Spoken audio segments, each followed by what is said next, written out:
Hey there, 8th graders. Welcome to today's explainer lesson.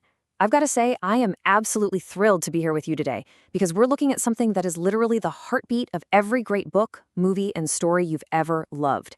So shake off the sleep, get energized, and get ready to learn, because today we're going to crack the code on how authors build amazing stories right from the ground up. To kick things off, let's look at Habakkuk chapter 2, verse 2. It says, "Write the vision and make it plain on tablets, so he may run who reads it." Just think about our why for a second here. God values order, right? He values a totally clear, plain path so that whoever reads it can just take it and run with it. They understand it perfectly. Well, authors do the exact same thing when they're building their stories. They create a clear path so we, as the readers, can run right alongside their characters. Okay, let's look at our roadmap for today. We're going to cover the power of story paths, the 5 stages of a linear plot, mapping biblical epics, your turn to map, and finally, the godly learner philosophy. Let's start right in with section 1, the power of story paths. So before we can actually map a story, we have to know what it is we're looking at. A linear plot is essentially a narrative that acts like a straight road. It starts at point A and moves, step by step, completely straight toward the end. Think of it like driving down a highway where the road signs are super clear. Mapping this path is absolutely crucial because, well, good stories aren't just some random chaotic mix of events. They have a deliberate direction. When you map it out, you're making sure you can follow the story's whole flow without getting lost along the way. Now, you might be wondering, okay, why does this actually matter to me outside of English class? Well, seeing how a story moves from the beginning to the end helps you totally unlock the author's hidden purpose and the deeper theme. But beyond that, this is a massive real-life skill. Being able to clearly explain a sequence of events is huge. Whether you're breaking down a historical event for a project, explaining something at a future job, or honestly, just telling your friends a crazy personal story, having a clear sequence is what keeps your audience hooked and perfectly informed. Which brings us to section 2, the 5 stages of linear plot. Every single linear plot can be broken down into these 5 major milestones. We start off nice and calm with the exposition. That's the setup. You meet the characters, see the setting, get a feel for the situation. Then things start happening in the rising action. This is a series of events that builds tension. It makes your heart beat just a little bit faster. That tension pushes us all the way up to the climax, the turning point, the moment of maximum intensity where everything changes. Then, after that massive peak, we take a collective breath and enter the falling action, leading us gently toward closure.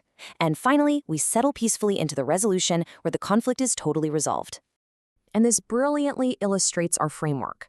Welcome to section 3, mapping biblical epics. We're moving into the we do part of the lesson now, where we map out some familiar stories together. Let's start with example 1, David and Goliath. We all know this one, right? But let's look at it through the lens of our 5-stage plot.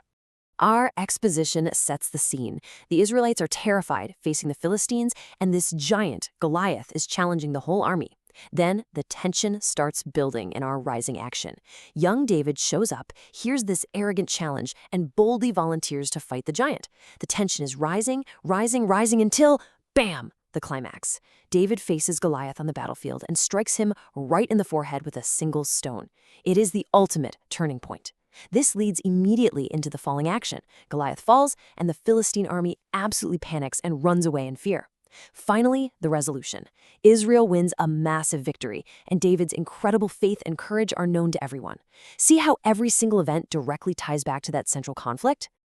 Let's jump into our second example, Joseph and his brothers. Now, stay with me here, because this one takes place over a much longer period of time, but that straight road of the linear plot, it's just as clear. We start in the exposition. Joseph is deeply loved by his father Jacob, which unfortunately makes his older brothers incredibly jealous. This kicks off a massive rising action. The brothers literally sell Joseph into slavery. He faces trial after trial down in Egypt, going from a slave to a prisoner. But then the climax hits, years later. Joseph has miraculously risen to ultimate power in Egypt. And suddenly, his brothers are standing right in front of him begging for food during a famine. It is the point of maximum tension. What is he going to do? This shifts into the falling action. Joseph tests their hearts, and in a deeply emotional moment, he reveals his true identity to them. Which brings us to a really beautiful resolution, complete forgiveness. Joseph forgives his brothers, and the entire family is saved from starvation. To really cement this for you, let's look at one final shared example. Example 3, Daniel in the lion's den. Our exposition shows Daniel faithfully serving God while holding a super high position in Persia. But the rising action brings trouble. Daniel's jealous enemies trick the king into signing a foolish law, making it illegal to pray to anyone but the king. Daniel, being Daniel, keeps praying anyway. And that brings us to the terrifying climax. Daniel is arrested and thrown right into a den of hungry lions. So the crucial point is what happens next. The falling action demonstrates an absolute miracle. God sends an angel to shut the lions' mouths, and Daniel spends the whole night totally unharmed. And the resolution? Daniel is pulled out, safe and sound, his enemies are dealt with, and the king formally honors the one true God. You've done an incredible job walking through these epics with me. Now we enter section 4, your turn to map. It's homework time. You're going to take the wheel. Here are your 5 tasks for today. Number 1, map out a short story plot you've recently read. 2, identify the exposition and the main character's goal. 3, describe the climax in just one powerful sentence. 4, connect the story's resolution directly to its theme. And 5, draw a simple 5-stage plot diagram mapping out these events. I actually invite you to pause this explainer right now, grab a notebook, and just jot these down. All right, section 5, the godly learner philosophy. As we wrap up today's academic lesson, we need to connect these literary skills to our deeper spiritual purpose here at HeroesMart Academy.